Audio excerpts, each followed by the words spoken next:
Et nous allons d'abord remonter le temps. Août 1949, Hôtel de Ville de Strasbourg s'y tient la première réunion du comité des ministres du Conseil de l'Europe. Pour célébrer les 70 ans de cette institution, cette rencontre ministérielle était reconstituée ce mercredi en présence des 47 ambassadeurs des pays membres. Grégory Fraise, Vincent Roy. Le grand salon de l'Hôtel de Ville a été reconstitué à l'identique. Les représentants des 10 pays fondateurs prennent place sous les yeux des autres ambassadeurs.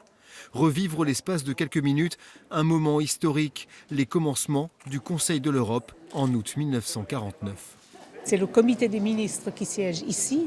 C'est lui qui est en fait responsable des décisions de cette institution. Mais quelques jours plus tard se tiendra à l'université, dans l'aula du palais universitaire, une réunion de l'Assemblée parlementaire de ces pays membres du Conseil de l'Europe. Des jours qui ont vu naître le rêve européen et qui ont fait de Strasbourg une capitale. La réunion du comité des ministres, puis la première assemblée au palais universitaire. Et le 12 août, le discours de Winston Churchill devant 25 000 personnes place Kléber. 4 ans seulement après la guerre, le désir d'Europe est palpable. L'Europe devient une réalité.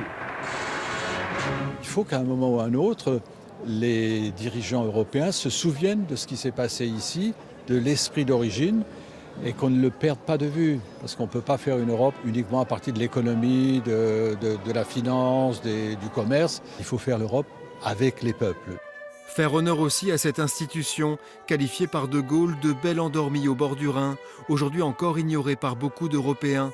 Pourtant gardienne de la démocratie et première expression politique de la réconciliation.